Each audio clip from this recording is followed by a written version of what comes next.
Question of putting together these private armies, the laird's household men, yeah.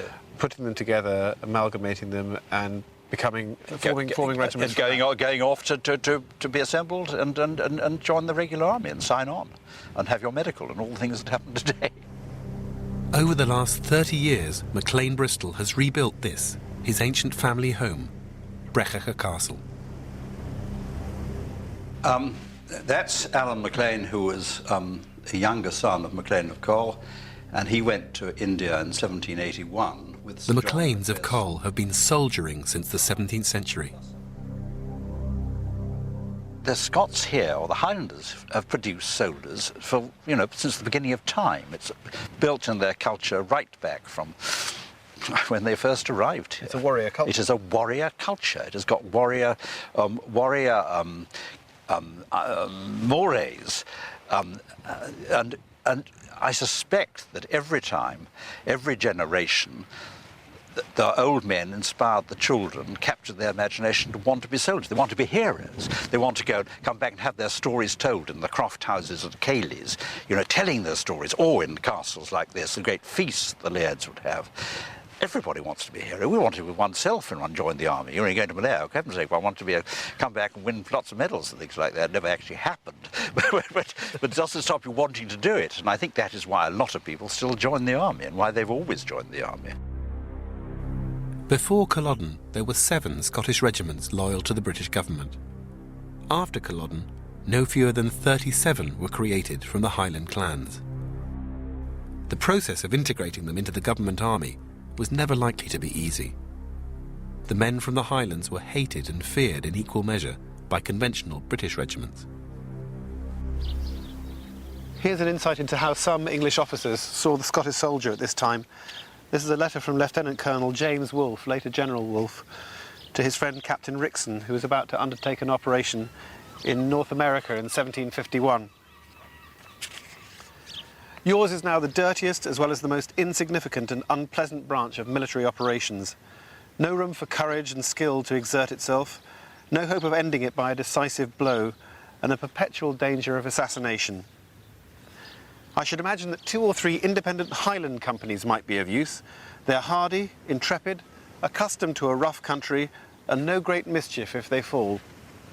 How can you better employ a secret enemy than by making his end conducive to the common good?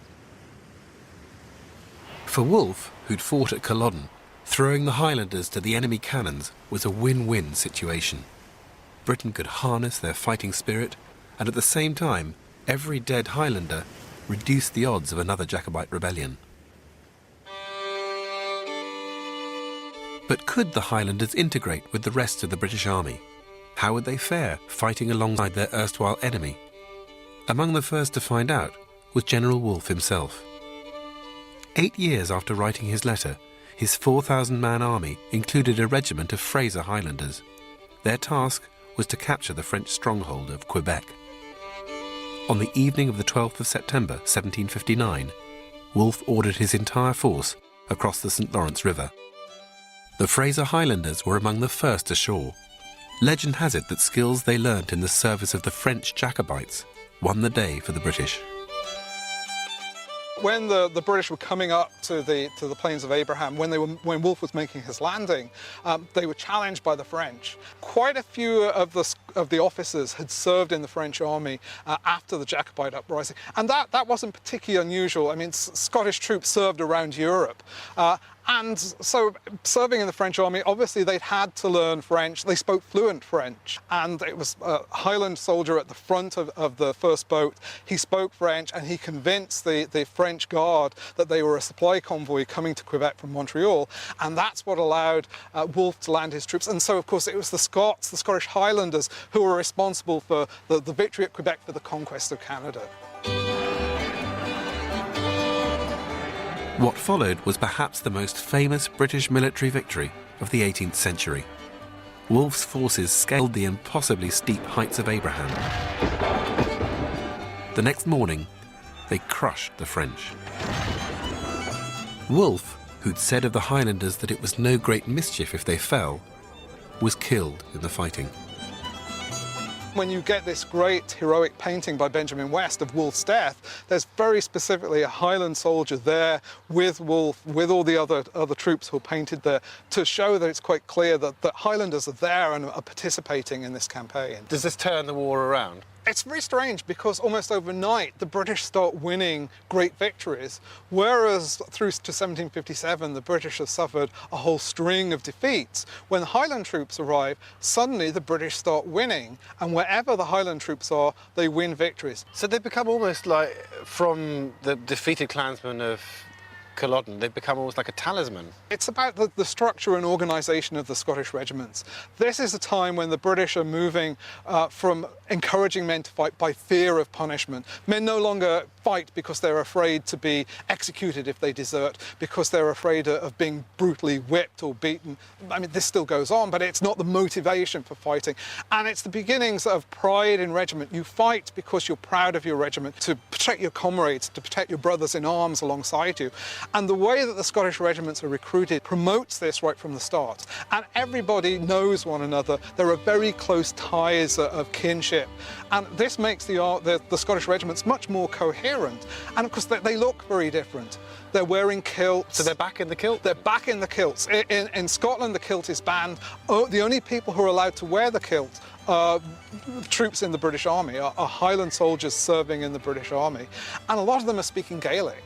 And this makes them very distinctive. They look different, they sound different, and of course this makes it very easy for them to make themselves proud of who they are and make themselves stand out from other British regiments. And how are people reading about this? How are people seeing the imagery? Does the printing at the time help? Well, nearly every colony in North America had its own newspaper, printed reports of what was happening in these campaigns, and I think they had a slight soft spot for Scottish troops. And in the 18th century, there's no law of copyright. If you're publishing a newspaper in Edinburgh, you just republish everything that's come from the Virginia Gazette, from the Pennsylvania Gazette, as it is. And so these stories get reprinted word for word in Britain. In about 7 minutes, Lascelles and the Highlanders rushed in upon them with bayonets fixed and sword in hand, making a most dreadful slaughter, and the field of the battle was soon covered with the dead and wounded of all ranks. Quebec was certainly a promising start, a valiant action in the distant Americas. The Napoleonic Wars of the early 19th century gave the Scots a chance to prove themselves closer to home.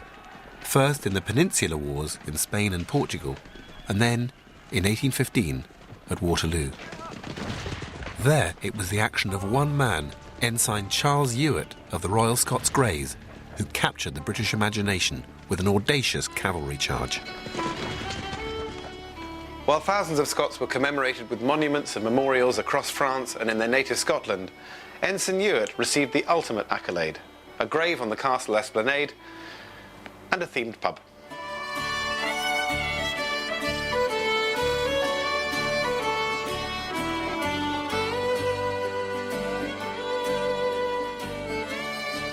That summer day in 1815, Ewart rode into the heart of the French ranks to seize the ceremonial eagle of the French 45th Regiment, which from then on was to become the ceremonial emblem of the Royal Scots Greys.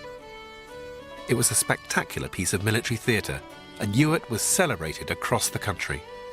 Almost 70 years had passed since Culloden.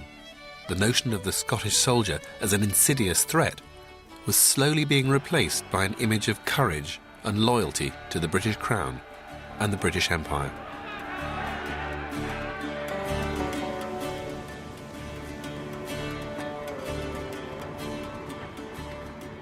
And this is where my great-grandfather arrives in the story.